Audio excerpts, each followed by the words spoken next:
హరి ఓం. శివ అన్న శబ్దమే చాలా గొప్పది. ఈ శివాష్టోత్తర శతనామ స్తోత్ర ప్రారంభం కూడా శివశబ్దంతో ప్రారంభమైంది. ఆ పురాణము కూడా శివ మహాపురాణము అని శివశబ్దంతో ప్రారంభమైంది. శివశబ్దాన్ని అమరకోశం వ్యాఖ్యానం చేసింది. అమరకోశం అంటే మనకి సాధికారికమైనటువంటి గ్రంథము. చిత్రం ఏమిటంటే దాన్ని రచించినటువంటి వారు జైనుడు. అమరసింహుడు అనబడేటటువంటి ఒక జైనుడు ఆయన అమరకోశాన్ని రచించి దానితో పాటుగా అనేక గ్రంథాలని రచించారు. కానీ వారు శంకర భగవత్పాదాచార్య స్వామి వారితో వాదనకి దిగినప్పుడు శంకరుల చేతిలో ఓడిపోయారు. ఓడిపోయినప్పుడు ఆయనకి బాధ కలిగింది. నేను శంకరాచార్యుల వారి చేతిలో ఓడిపోయాను కనుక నేను రచించినటువంటి గ్రంథములన్నీ కూడా పనికిమాలినవైపోయాయని ఆయన ఆ గ్రంథములన్నింటినీ తగలబెట్టేశారు. తగలబెట్టేసినప్పుడు శంకర భగవత్పాదాచార్య స్వామి వారికి తెలిసి, వారు బహుకారుణికులు, కారుణ్యమూర్తి శంకరులంటే, వారు గబగబా వచ్చి, ఎంత పని చేశావయ్యా, గ్రంథాలను ఎందుకు తగలబెట్టేశావు అని ఉన్న ఒకే ఒక గ్రంథం, మిగిలిపోయినటువంటి గ్రంథం అమరకోశం. అమరకోశానికి ఉన్నటువంటి గొప్పతనం ఏమిటంటే అది మన సనాతన ధర్మములకు సంబంధించినటువంటి నామముల విషయంలో ఏ పక్షపాతం లేకుండా చక్కగా శృతి ఎలా ప్రతిపాదించిందో, స్మృతులు పురాణములు ఎలా ప్రతిపాదించాయో తాత్వికమైనటువంటి విషయాల్ని, నామములకు అనేకమైన విషయములకు ఉండేటటువంటి అర్థాలని అలా ప్రతిపాదన చేశాడు అమరసింహుడు. దాన్ని అమరకోశము అని పిలుస్తారు. మనం ఏదైనా ఒక విషయాన్ని ప్రతిపాదన చేసే ముందు సాధారణంగా ఒక్కసారి అమరకోశాన్ని చూస్తూ ఉంటారు. శివశబ్దాన్ని అమరకోశం వ్యాఖ్యానం చేసింది. శివ అన్న మాటని ఏ విధంగా మనం అర్థం చేసుకోవలసి ఉంటుంది అంటే, అమరకోశంలో దాని గురించి అనేక రకాలైనటువంటి అర్థాలు చెప్పారు. అసలు ఈ అర్థం ఏమిటో మీకు తెలిస్తే తప్ప, లేదా నాకు తెలిస్తే తప్ప, మనం దాని గురించి కొద్దిగా అర్థం చేసుకునే ప్రయత్నం చేస్తే తప్ప అసలు శివ అనేటటువంటి నామానికి ఉన్న అర్థం తెలియదు. ఎందుకంటే శివ శివ అని రెండు శబ్దములు మనకి లోకంలో నానుడిలో ఉన్నాయి. శివ అంటే శంకరుడు, శివ అంటే పార్వతీదేవి, ఆయన యొక్క శక్తి స్వరూపం. శివ అంటే అమరకోశం అంటుంది, శామ్యతి పరమానంద రూపత్వ నిర్వికారో భవతీతి శివ. నిర్వికారుడు అంటే మనకి వికారములు ఉంటాయి. నేను తరచూ మీకు ప్రస్తావన చేస్తుంటాను. ఈ జగత్తులో ఉన్నటువంటి సమస్త ప్రాణులకు, సమస్త జీవులకు 6 వికారములు ఉంటాయి. ఇవి షడ్వికారములు అంటారు. కాలములో ఏదైనా వచ్చిందనుకోండి, దానికి పుట్టినటువంటి తేదీ అని ఒకటి ఉంటుంది. పుట్టిన తేదీ అన్నది పడినది అంటే మీరు ఒకటి గుర్తుపెట్టుకోవాలి, అది షడ్వికారములకు లోనైపోతుంది. ఈ భావన మీ మనస్సులో బాగా రూఢమైందనుకోండి, బాగా పూనుకుందనుకోండి, అసలు సగానికి సగం లోకం పట్ల ఉండేటటువంటి తాదాత్మ్యత తగ్గిపోతుంది. ఇది కేవలం వినడానికి విన్నారనుకోండి, దీని వలన వచ్చేటటువంటి ప్రయోజనం తక్కువగా ఉంటుంది. ఇది బాగా లోపల జీర్ణమైందనుకోండి, మీకు అనేక విషయాలు అర్థం అవుతాయి. మీరు ఒక్కసారి గమనించండి, షడ్వికారములలో ఇక పూర్వం మీరు ఆ వస్తువుని చూడలేదు, కానీ ఆ వస్తువు, ఆ ప్రాణి, ఆ జీవుడు ఒకానొక కాలమునందు ఈ లోకములో పుట్టింది. కాబట్టి ఇప్పుడు దానికి జన్మము అన్న తేదీ ఒకటి వచ్చింది కాలంలో. సరే, కాలం అన్నది యథార్థమా అంటే బీజస్యాంతరివంకురో జగదిదం ప్రాంగ్ నిర్వికల్పం పునః మాయా కల్పిత దేశకాల కలనా వైచిత్ర చిత్రీకృతం అన్నారు శంకరాచార్యులు వారు. ఆ తత్వ పరిశీలనాన్ని పక్కన పెడితే ఒక జన్మ తేదీ ఉంది. ఈ జన్మ తేదీలో ఒక ప్రాణి కనపడగానే శాస్త్రం అంది 6 విషయాలు గుర్తుపెట్టుకో. ఇత పూర్వము లేనిది పుట్టినది. పుట్టినది మీరేమనాలి? ఎవరో పిల్లాడు పుట్టాడు, వాడు ఏడుస్తున్నాడు, ఆ పిల్లాడు ఉన్నాడండి. పుట్టిన పిల్లాడు ఏడవలేదు. అయ్యో ఏమిటి పిల్లాడు ఏడవట్లేదు అని కదిపి చూశారు. కదిపి చూస్తే డాక్టర్ గారు వచ్చారు, స్టెప్ పెట్టారు, ఊపిరి తీయట్లేదు, నల్లగా అయిపోయి ఉన్నాడు. అయ్యో అమ్మా, నీకు మృత శిశువు జన్మించాడు అన్నాడు. కాబట్టి పుట్టినది. అసలు రెండో వికారం ఉంటుంది, ఉన్నది భవతి అనగా ఈ లోకములోకి వచ్చినప్పుడు అది ఉన్నది. అసలు ఉన్నది అని మీరు అనాలంటే అక్కడే శివ శబ్దం ప్రారంభం, మంగళత్వం. ఉన్నది, ఉన్నది అలాగే ఉండాలా? అలా ఉండదు, పెరగాలి. పెరిగినది, పెరిగినది పెరుగుతూ వెళ్ళిపోతుందా? నేనున్నాను, ఎవరి మీదో ఎందుకు పెట్టి చెప్పాలి? కోటేశ్వరరావు అనబడేటటువంటి ఈ శరీరం ఒక డేటు, ఈ డేట్ చెప్తే ఏమవుతుందంటే అదో పుట్టినరోజు అనుకుని చాలా మంది పాపం ఇచ్చేసి చాలా అలవాటు చేస్తున్నారు. అందరూ భయం వేస్తుంది నాకు ఆ డేట్ చెప్పడానికి. ఏదో 14/7/1959కి ముందు ఈ శరీరం లేదు. 14/7/1959లో ఈ శరీరం వచ్చింది. కాబట్టి ఈ శరీరం వచ్చినది ఉన్నది, ఏడిచింది అమ్మ కడుపులోంచి వచ్చి. అలాగే ఉందా? మా అమ్మ కడుపులోంచి వచ్చినప్పుడు ఎలా ఉన్నానో అలా ఉన్నానా? పెరిగినది. అబ్బో ఎంత ధ్వజస్తంభం అంత పెరిగిపోయింది ఈ శరీరం. పెరిగినది. ఇది ఇలా పెరుగుతూ ఉంటుందా? ఉండదు. తరిగినది. మీరు నన్ను ఒక 20 సంవత్సరాల తర్వాత చూశారనుకోండి, ఇది తరిగిపోతుంది. ఈ శరీరం వడిలిపోయి క్షీణించిపోవడం ప్రారంభమైపోతుంది. తరిగినది. తర్వాత ఆయనేనా అనవలసి వస్తుంది. మార్పు చెందినది. బాగా క్షీణించిపోయి ఇప్పుడున్నంత శరీరం ఉండదు. అయ్య బాబోయ్, అప్పుడు ఎంత ఉండేవారండి మనిషి, ఈయన అటుకంత అయిపోయారండి అంటాం. కాబట్టి మార్పు చెందినది, తరిగినది. ఇంకా కొంతకాలం అయిపోయిన తర్వాత నశించిపోయినది. ఇది శరీరం అంత్యేష్టి సంస్కారం చేయబడిపోతుంది. కాబట్టి ఈ 6 వికారములు సమస్త ప్రాణులకు ఉండి తీరుతాయి. జన్మ తేదీ ఉన్నది. చిట్ట చివరి వికారమునకు కూడా సమయం ఉన్నది. ఈ మధ్యలో ఈ 6 వికారములు నడుస్తుంటాయి. ఈ 6 వికారములన్నవి లేనిది ఎవరైనా ఉన్నదా? ఉన్నది. అలా ఉన్నదేదో అదే శివ. అది కాలములో పుట్టలేదు, కాలములో పెరగలేదు, కాలములో ఉండలేదు, కాలములో తరగదు, కాలములో నశించదు. ఎవరి నుండి వచ్చినదో, ఎవరి ఎందు పెరిగినదో, ఎవరి ఎందు లయించిపోతున్నదో వాడు మాత్రం అలా ఉండిపోతున్నాడు. మేకలు వేయింజన్నను భాసురముగనొక్క కోటి పర్ణం బెక్కున్, ఆ కోతులు వేయింజన్నను కోకోయని కొంకినక్క కోయని కూర్చొని అంటారు జానపదులు. అందరూ వస్తారు, వెళ్ళిపోతాయి లోకాలన్నీ. చిట్ట చివరికి వెళ్ళిపోయిన లోకాలన్నీ ఎవరిలోకి వెళ్ళిపోయాయి?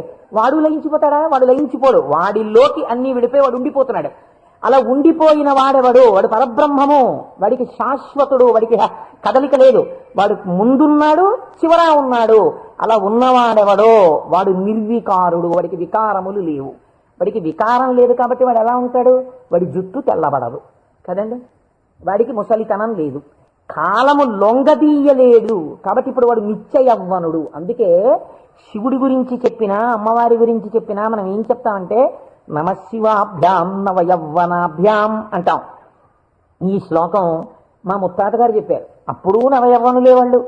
మా తాతగారు చెప్పారు, అప్పుడు నవయవ్వనులే వాళ్ళు. మా ముత్తాత గారు వెళ్ళిపోయారు, మా తాతగారు వెళ్ళిపోయారు, మా తండ్రి గారు చేశారు కొంతకాలం ఆ శ్లోకాలు. మా తండ్రి గారు వెళ్ళిపోయారు, ఇప్పుడు నేను చేస్తున్నాను. నేను చెప్పిన నమశివాభ్యాం నవయవ్వనాభ్యాం పరస్పరాశ్లిష్టవపుర్ధరాభ్యాం. అదేమిటంటే మా ముత్తాతగారు, తాతగారు, తండ్రి గారు, నేను 4 తరాలు మారిపోయా, ఇంకా నవయవ్వనాభ్యాం నేనా? ఆ శ్లోకం మార్చద్దా? వృద్ధాప్యం రాదా? రాదు. ఎందుకు రాదు? మీరు కాలమునకు వశులై కాలమునందు మార్పు మీకు వస్తుంది.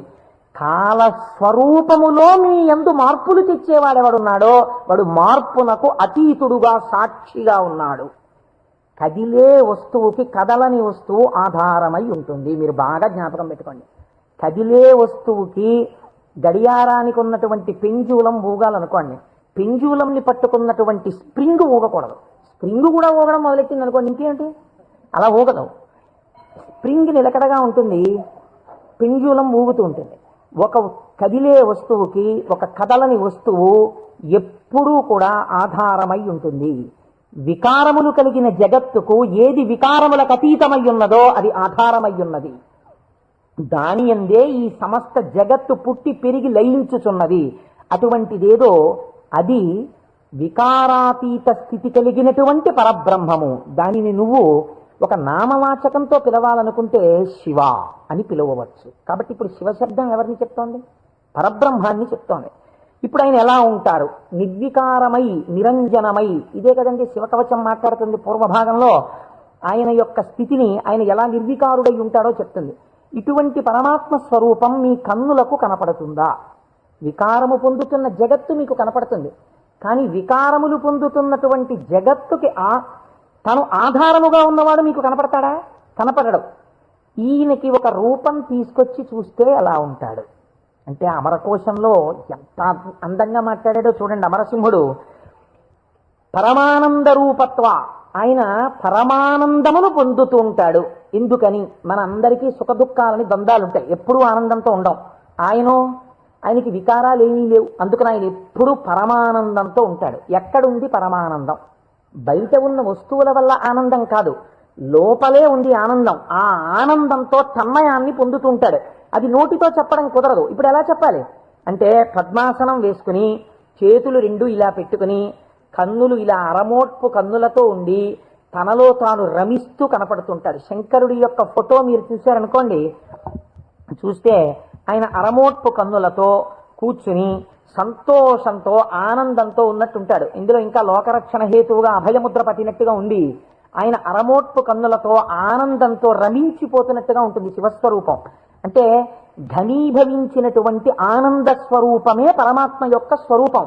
పరమాత్మ నిత్యానందము ఏది ఉన్నదో దాన్ని రాశీభూతం చేస్తే అదే శివ. కాబట్టి ఇప్పుడు పరమాత్మ యొక్క స్వరూపమేమి? ఆనంద ఘనమే పరమాత్మ. కాబట్టి ఇప్పుడు ఆయన అన్ని వికారములకు అతీతుడై తనలో తాను రమించిపోతూ ఆనందపడిపోతూ ఉండేవాడెవరో, అంటే కదలిక ఉండదు ఇంకా మనస్సులో, అన్ని అరికట్టి లోపల ఉన్నటువంటి ఆనందంతో తాను కలిసిపోయి తానే చిదానంద రూపుడై ఉంటాడు.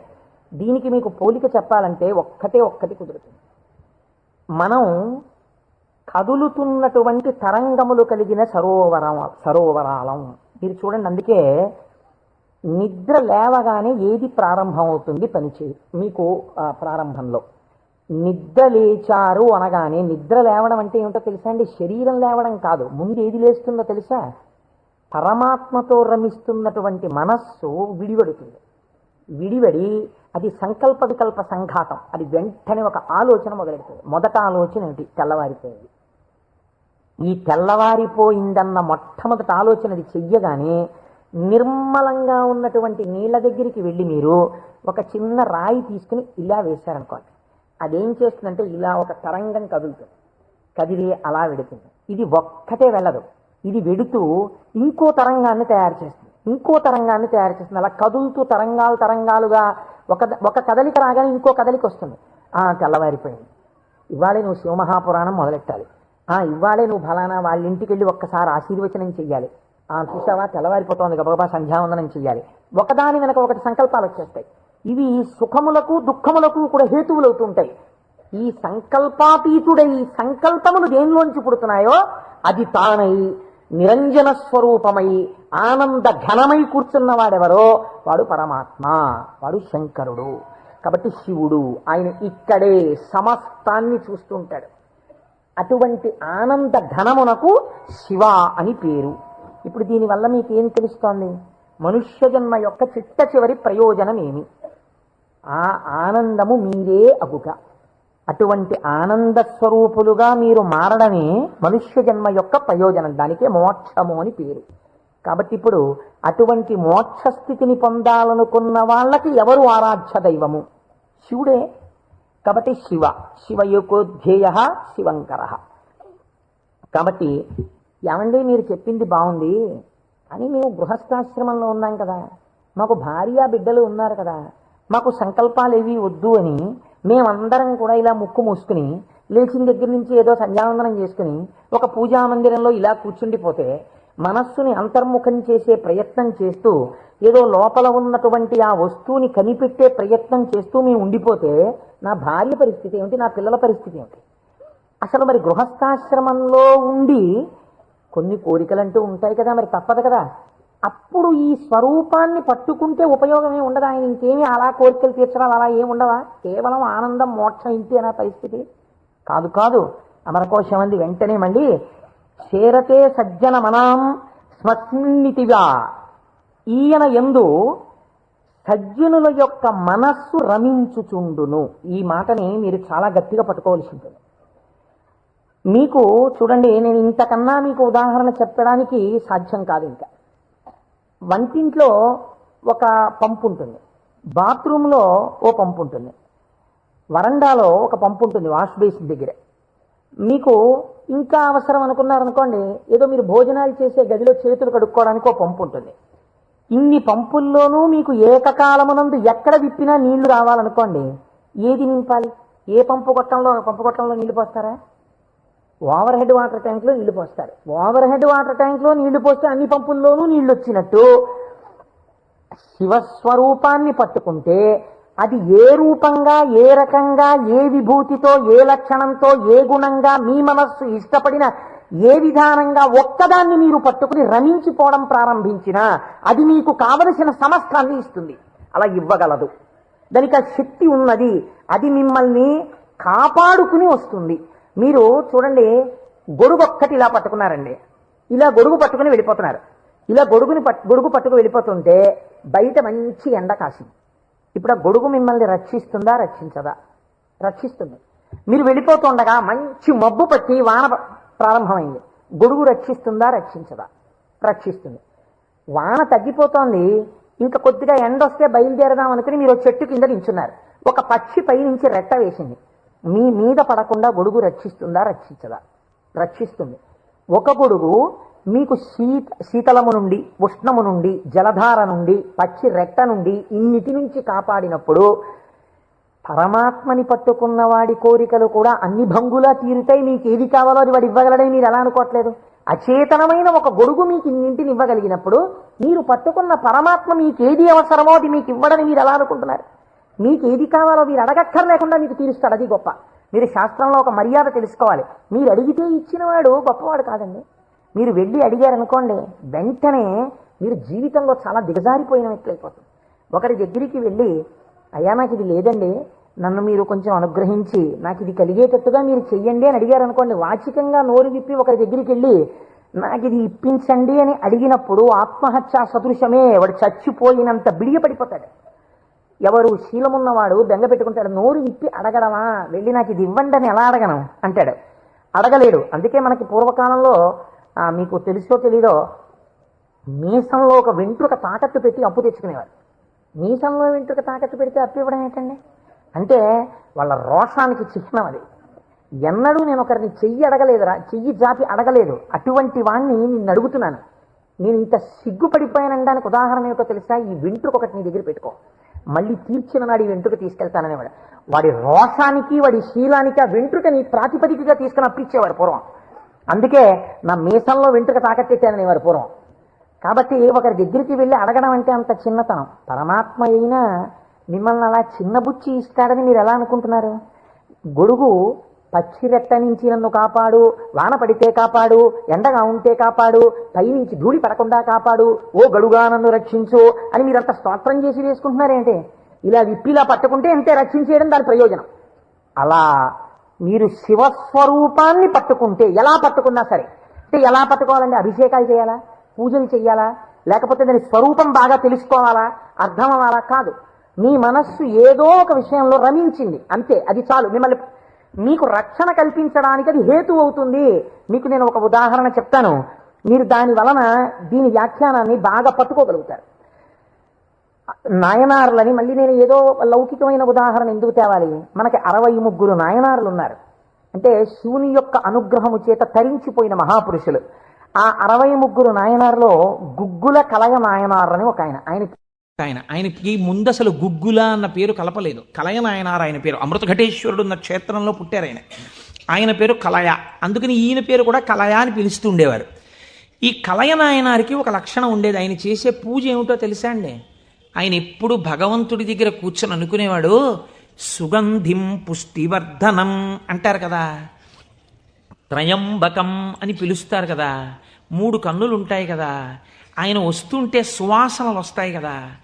ఆనాడు మార్కండేయుడు శివలింగాన్ని గట్టిగా కౌగిలించుకుని చంద్రశేఖర చంద్రశేఖర చంద్రశేఖర పాహిమాం అని అంటుండగా యమధర్మరాజుని శిక్షించి మార్కండేయుడిని రక్షించడానికి శివలింగంలోంచి ఆవిర్భవించాడు కదా. ఆవిర్భవించినప్పుడు శివుడి కన్నా ముందు శివుని యొక్క సువాసనలు మార్కండేయుడు పీల్చి ఉంటాడు కదా. శివుడు వచ్చేసాడని పొంగిపోయి ఉంటాడు కదా. ఎంతకీ రానిటువంటి రైలు వచ్చేస్తోందని అనౌన్స్ చేసినప్పుడు ఎంత ఆనందం పొందేస్తామో, ముందు అనౌన్స్మెంటు, తర్వాత రైలు ఇంజను కనపడగానే పొంగిపోయినట్టు సుగంధిం, ఆ సువాసనలు వస్తుంటే ఎంత పొంగిపోయి ఉంటాడు కదా మార్కండేయుడు. నా పూనిక ఫలించింది, వచ్చేసాడు పరమాత్మ, అదిగో శంకరుడు, అదిగో సుగంధిం, సువాసనలు వచ్చాయి అని ఆ చంద్రశేఖర చంద్రశేఖర అన్నది ఒక్కసారి ఆపేసి ఏడి శివుడిని ఆ సువాసనల వంకి ఇలా చూస్తూ నిలబడిపోయి ఉంటాడు కదా.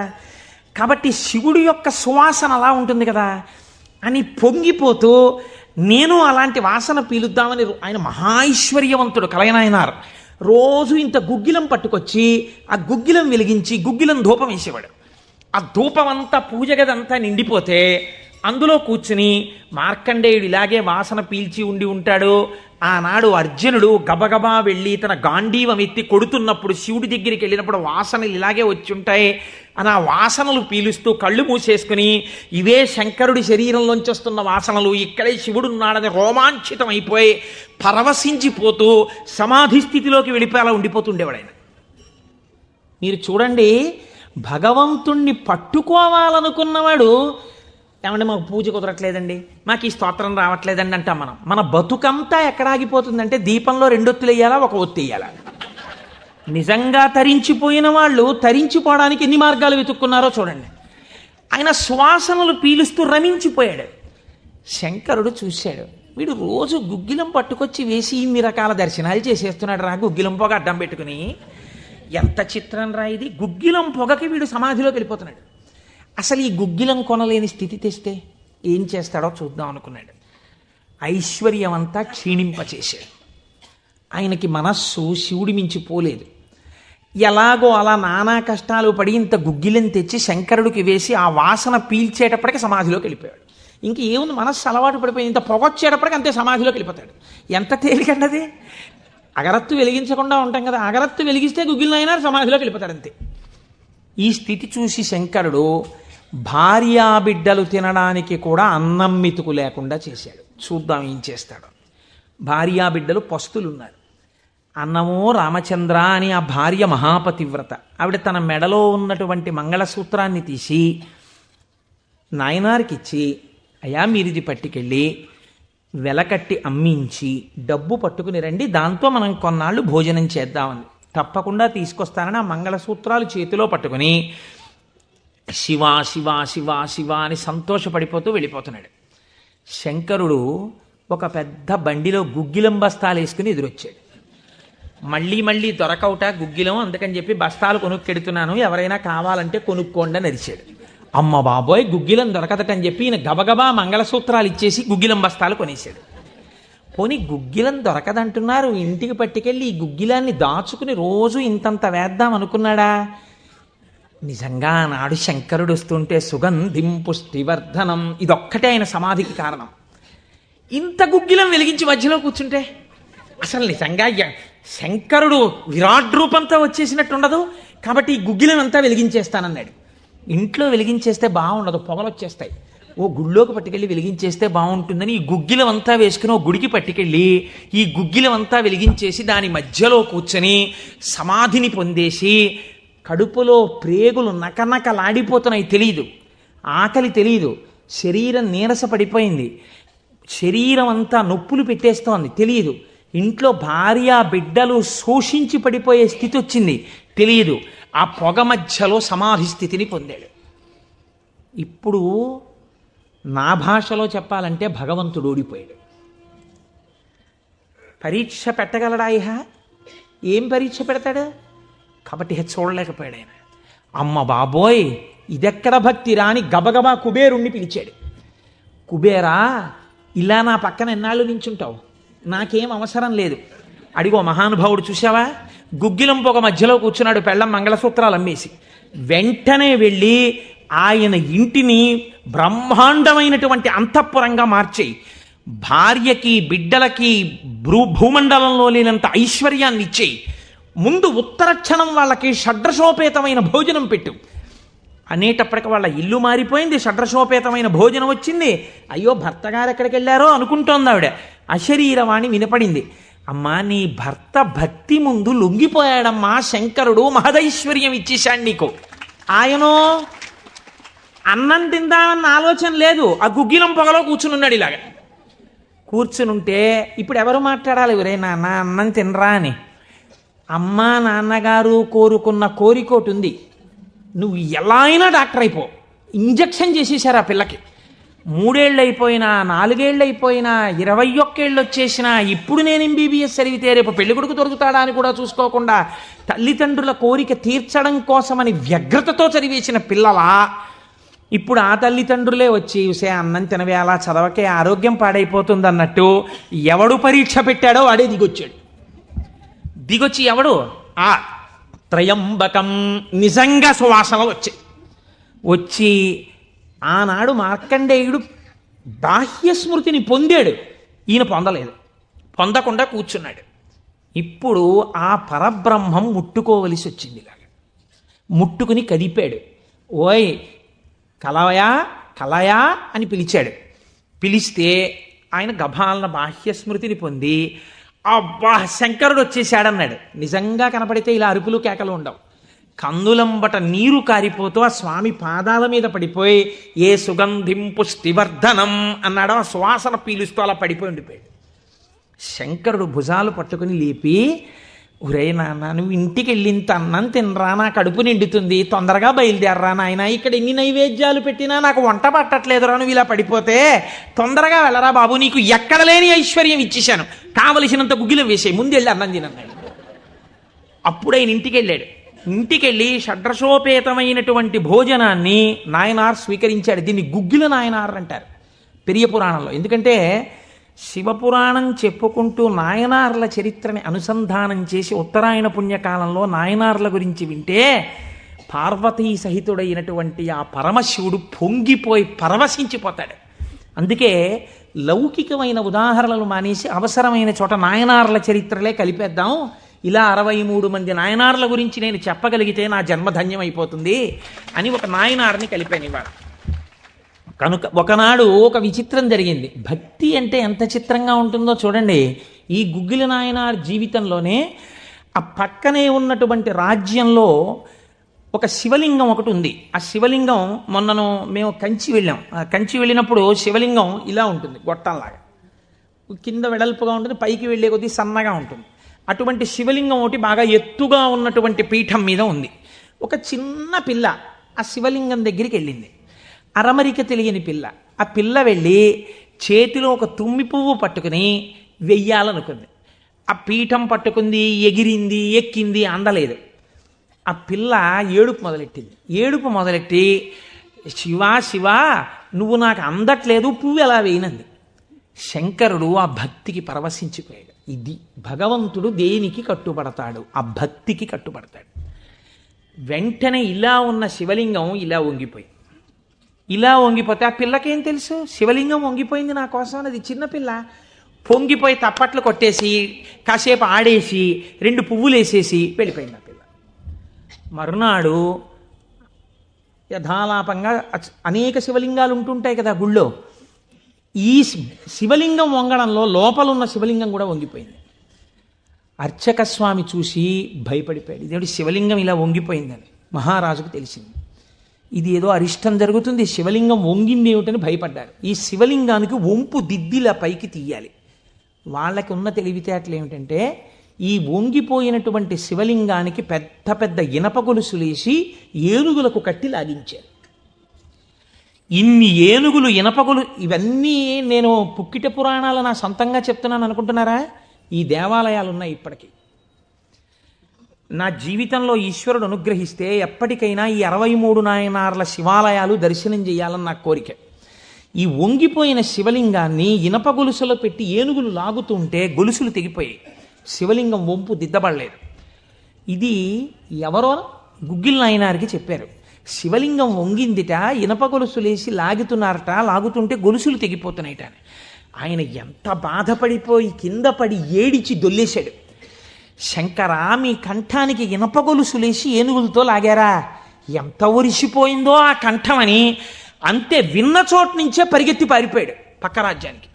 పారిపోయి గుళ్ళోకి వెళ్ళి అన్నం లేదు, నీళ్లు లేవు, ఒగరుస్తూ ఒంటి నిండా చెమటలు పట్టుకుని, ఈశ్వర మీకు జరిగినటువంటి అపరాధం నా శరీరమునకు పొందేటటువంటి ఖేదంతో పోవాలని మీ వంపు దిద్దడం కాదు, మీ వంపు దిద్దడానికి మీకు ఇనప గొలుసు లేచి లాగినప్పుడు మీ కంఠం నొక్కుకుని ఉంటుంది, ఆ శిక్ష నేను అనుభవిస్తానని ఒక గొలుసు, తన మెడలో ఉన్నటువంటి గొలుసుని శివలింగపు వంపుకేసి గట్టిగా లాగాడు, తన కంఠం ఒరిసిపోయి తెగాలని. తన కంఠం తెగలేదు, శివలింగం వంపు ఇలా పైకి లేచిపోయింది. ఆ వంపు దిద్దినటువంటి వాడు గుగ్గిల నాయన. ఇప్పుడు మీరు నాకు చెప్పండి, బ్రతికున్న నాళ్ళు గుగ్గిల నాయనారు ఏం చేశాడు డబ్బు సంపాదించడానికంటే ఎవ్వరికీ తెలియదు. ఇంట్లో పర్సులోంచి 10 రూపాయలు తీస్తే 1000 రూపాయలు మళ్ళీ ఇంకో రూపంలో వచ్చేస్తుండేవి. అంత చిత్రంగా ఆయన మహదైశ్వర్య సంపన్నుడై, అందుకే అంటారు శాస్త్రంలో ఐశ్వర్యము కావాలన్నవాడు శివారాధన చెయ్యాలి. శివారాధన అపారమైన ఐశ్వర్య హేతువు. అందున దక్షారామం లాంటిదైతే గొప్ప భోగస్థానం కూడా. అంత ఐశ్వర్యంతో జీవిస్తూ శివభక్తిని విడిచిపెట్టలేదు. శివభక్తితో ఐశ్వర్యంలో ఉన్నాడు. అంత్యమునందు తేలికగా శరీరం విడివడి హాయిగా పరమశివుని యొక్క పాదములలో కలిసిపోయాడు.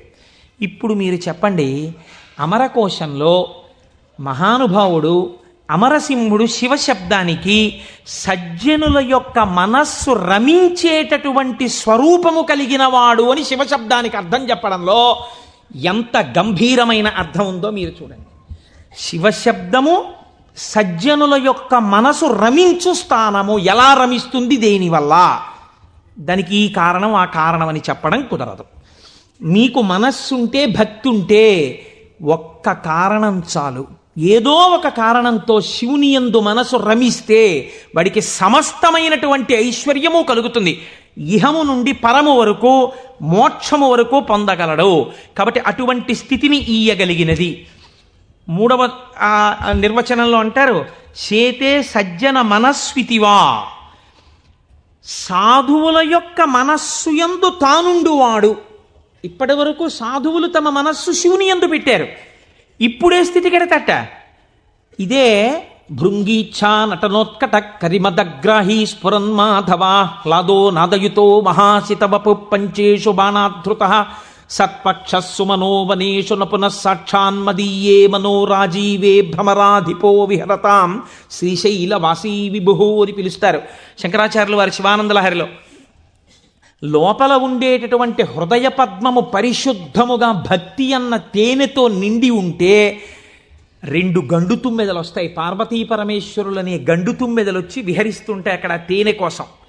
ఇప్పుడు ఎవరి మనస్సు నిరంతరము శివనామము పట్టుకుని రమించిపోతోందో, ఎవరు శృతి ప్రమాణము చేత పరవశించిపోతున్నారో అటువంటి వారి మనస్సు యందు పరమశివుడే వెళ్ళి చేరి ఉంటాడు.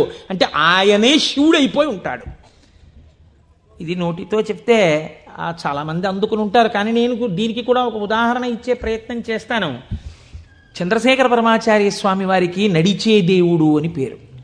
మహానుభావుడు, ప్రాతస్మరణీయులు. మొన్నట్నే మేము కంచి కామకోటి పీఠానికి వెళ్ళి స్వామివారి బృందావనం దగ్గర ప్రణిపాతం చేసి వచ్చాం. ఆ సమాధి అన్నమాట వాడరు పెద్దలు సన్యసించినటువంటి వారిని సమాధి చేసిన చోట పైన తులసి కోట పెడితే బృందావని మీద పిలవాలి. ఇది బృందావనం అండి, చంద్రశేఖర పరమాచార్య స్వామి వారి బృందావనం అనాలి. అలా కాకుండా సమాధి మీద శివలింగం ఉంటే బృందావనం అనకూడదు, అధిష్టానము అనాలి. ఇది రమణ మహర్షి యొక్క అధిష్టానం అండి అనాలి. రమణాశ్రమంలోకి వెళ్ళారనుకోండి, మీరు ఇది రమణ మహర్షి సమాధనో రమణ మహర్షి బృందావనమనో మీరు ఉచ్చరిస్తే మీ యందు దోషం పడుతుంది. అలా అనకూడదు. ఇది రమణుల అధిష్టానము అని పిలవాలి. ఎందుకంటే దాని మీద శివలింగం ఉంటుంది కనుక. అటువంటి బృందావనం చంద్రశేఖర పరమాచార్య స్వామి వారి బృందావనం దగ్గర మేము మొన్న ప్రణిపాతం చేసి వచ్చే అదృష్టాన్ని పరమాచార్య స్వామి మాకు అనుగ్రహించారు. పరమాచార్య స్వామి ఒక మాట చెప్పుకుంటూ ఉండేవారు. ఆయన అనేవారు, నాకు ఎప్పుడైనా చీకట్లో వెడుతున్నప్పుడు ఒక విగ్రహాన్ని చూస్తే నా బాధ్యత నాకు గుర్తొస్తుందనేవారు. ఇదండి రమించడం అంటే, ఇది శివుడంటే. మామూలుగా మాట్లాడడం, ఇలా ఉపన్యాసాలు చెప్పడం గొప్ప కాదు. రమించిన హృదయంలోంచి అటువంటి మాట రావడం ఆ వ్యక్తి యొక్క స్థితిని చూపిస్తుంది. పరమాచార్య నడిచి వెళ్ళిపోతుండేవారు. తెల్లవారుజామున 3 గంటలకి వారు నడిచి వెళ్ళిపోతున్నారు. ఒకసారి నడిచి వెళ్ళిపోతుంటే ఒక ఊరి మధ్యలో ఒక కోటు వేసుకున్నటువంటి ఒక వ్యక్తి, వాడెవరో ఒక రాజకీయ నాయకుడు, ఆయన యొక్క శిలా ప్రతిమ ఒకటి ఉంది. పరమాచార్య నిలబడి ఒక నవ్వు నవ్వారు. పరమాచార్య నవ్వారంటే దానిలో ఏదో అర్థం ఉంటుంది. ఆయనతో ఆనాడు అంతేవాసులై దగ్గరగా నడిచినటువంటి శిష్యులున్నారే, వారు అదృష్టవంతులు కనుక వారు దగ్గరగా వెళ్ళి నిలబడ్డారు. ఎందుకు నవ్వారు అని అడగరు కదా. వారు నవ్వి అన్నారు, దీన్ని చూస్తే నాకేం జ్ఞాపకం వస్తుందో తెలుసా, నా బాధ్యత జ్ఞాపకానికి వస్తోంది అన్నారు. అదేమిటండి, ఆ విగ్రహానికి మీకు సంబంధం ఏమిటి అనుకున్నారు విన్నవాళ్ళు. ఆయన అన్నారు, ఈ విగ్రహంలో ఉన్న వ్యక్తి తెల్లవారుజామున 3 గంటలకి ఇలాగే కోటేసుకుని నిలబడి ఉండేవాడా అని అడిగారు. అప్పుడు 3 కదా అయింది టైము. తెల్లవారుజామున 3 గంటలకి ఆ విగ్రహంలో ఉన్న వ్యక్తి ఎవరు ఉన్నాడో ఆయన అలా కోటేసుకుని నిలబడ్డ కదా. లేకపోతే బహుశः ఇప్పుడు మనం 3ంటికి చూసాం, ఈయన రాత్రి 1 గంటకు కూడా ఇలాగే కోటేసుకుని ఉండుంటాడు. అంటే రాత్రి 1 గంటకు కూడా ఈయన బతికున్న రోజుల్లో కోటేసుకుని ఉన్నాడా? లేడు. కానీ కోటేసుకున్నటువంటి వ్యక్తిని అందరూ చూశారు బయట. ఆయన బయటకు వచ్చినప్పుడు ఎక్కువగా కోటుతో బయటకు వచ్చేవాడు. కాబట్టి ఇప్పుడు ఆయన్ని చూడగానే రాత్రి చూసినా, పగలు చూసినా, ఉదయం చూసినా, సంధ్యవేళ చూసినా ఆయన జీవితంలో సాధించిన విషయాలు జ్ఞాపకానికి వచ్చి అందుకు ఆయనకి ఇటువంటి శిలాస్తూపం పెట్టారు అని జ్ఞాపకానికి వస్తుంది. నేనెవరో తెలుసా? పరమాచార్య చెప్పిన మాట. నేను కూడా ఇలా దండం పట్టుకుని కమండలం పట్టుకుని నడిచి వెళ్ళిపోతుంటే భారతదేశమునకు 4 చెరగుల మళ్ళీ అవైదికమైన మతములు ప్రవేశించకుండా 4 పీఠములు పెట్టి చంద్రమౌళీశ్వరారాధన ఏర్పాటు చేసినటువంటి మహాపురుషుడైన శంకరాచార్య స్వామి వారి ప్రతిబింబంగా ఆ శిల తన జీవితాన్ని జ్ఞాపకం చేస్తే శంకరులని జ్ఞాపకం చేసి నడువడిని నేర్పడానికి ఈ రూపంతో మేము తిరుగుతున్నాం. మా నడువడి ఎంత జాగ్రత్తగా ఉండాలో చూడండి అని పరమాచార్య ఆ స్తూపాన్ని చూసి చెప్పుకున్నారు. ఎంత భక్తో చూడండి నిజంగా వారిది. వారు ఒకనాడు శ్రీశైలం వెళ్ళారు. వెళ్ళినప్పుడు హటకేశ్వరంలో శంకరాచార్య స్వామి వారు తపస్సు చేసినటువంటి ప్రదేశం ఉంది. వారు ఆ హటకేశ్వరం దగ్గరికి వెడుతూ ఆ తపస్సు చేసిన ప్రదేశం దగ్గరికి ఒక సంస్కృత పండితుడిని పిలిచి వారు సంస్కృతంలోనే మాట్లాడుతుండేవారు. ఆయన అన్నారు, చాలా కాలం మఠాన్ని నిర్వహించాను. 13 సంవత్సరాల ప్రాయంలో సన్యసించారు మహానుభావుడు. చాలా కాలం మఠాన్ని నిర్వహించాను. ఉత్తర పీఠాధిపతిని నిర్ణయించాను. జయేంద్ర సరస్వతి స్వామి వారిని ఉత్తర పీఠాధిపతిని చేశాను. ఆయనకి కావలసినటువంటి పరిణితి ఏర్పాటు చేశాను. నాతో పాటు ఎన్నో ప్రదేశాలకి తీసుకెళ్లాను. మఠ నిర్వహణ యందు ఆయనకి కావలసినటువంటి శక్తియుక్తులను గరపాను. ఇంకా ఎంతకాలం ఆ మఠ నిర్వహణ చేస్తూ ఉండను? శంకర భగవత్పాదాచార్య స్వామి ఏ హటకేశ్వరంలో తపస్సు చేశారో నేను ఇంకిక్కడ ఉండిపోయి ఈ హటకేశ్వరంలోనే తపస్సు చేస్తూ ఉండిపోతాను. చాలు, జయేంద్ర సరస్వతి చూస్తారు, మిగిలినటువంటి మఠ వ్యవహారాలన్నీ అన్నారు. పరమాచార్య నోటి వెంట ఒకసారి ఒక మాట వస్తే వెనక్కి తిప్పడం అంత తేలిక? ఆనాడు వారు హటకేశ్వరంలో ఉండిపోకుండా ఎంత మందో వెళ్ళి బతిమాలితే వారు మన ఆంధ్రదేశానికి వచ్చి పర్యటన చేశారు. ఆ సమయంలో చూడండి, ఎంత మఠాధిపత్యం ఉన్నా, శంకరాచార్య స్వామి వారి పరంపరాగతమైనటువంటి పీఠానికి ఆధిపత్యంలో ఉన్నా, ఇలా అడుగు తీసి అడుగేస్తే జగద్గురు చంద్రశేఖర పరమాచార్య స్వామి వస్తున్నారని రోడ్లకి ఇరుపక్కల కొన్ని వేల మంది నిలబడి నమస్కారాలు చేసి నీరాజనాలు ఇచ్చినా వారికి దానికన్నా హటకేశ్వరంలో కూర్చుని శ్రీశైల మల్లికార్జునుడి గురించి తపస్సు చేసుకోవడం, జపం చేసుకోవడం ఇష్టంగా అనిపించింది. అంటే ఎన్ని ఉన్నా మనస్సు ఏది కోరింది? ఆ శివుణ్ణి కోరింది, గురువులైన శంకరాచార్యుల వారిని కోరింది. అలా కోరింది కాబట్టే ఈనాటికి వారు నడిచే దేవుడయ్యారు. అందుకే ఈ శివమహాపురాణం చిట్ట చివరిలో బహుశः ఆంధ్రదేశంలోనే కని విని ఎరుగని రీతిలో పార్వతీ కళ్యాణం మనం చెయ్యబోతున్నాం కాకినాడ పట్టణంలో. కాకినాడ పట్టణం సువర్ణాక్షరాలతో లిఖింపబడిందండి. మనం అందరం కలిసి ఇక్కడి నుంచి కొన్ని వేల కార్డులు పోస్ట్ చేశాం తరిగొండ వెంగమాంబ గారి గురించి. అది తిరుమల తిరుపతి దేవస్థానంలో నిస్సందేహంగా కదలిక తీసుకొచ్చింది. కె విశ్వనాథ్ గారిని పిలిచి సదస్సు నిర్వహించి నాకు పేపర్ కటింగ్స్ వచ్చాయి తిరుపతి నుంచి. తరిగొండ వెంగమాంబ గారి బృందావనాన్ని సందర్శనీయ స్థలంగా తిరుమల తిరుపతి దేవస్థానం మార్చబోతోంది. మనం చేసినటువంటి ఒక మంచి పనికి వేసిన విత్తనం మనకి పేపర్లు అక్కర్లేదు, మన పేర్లు వెయ్యక్కర్లేదు.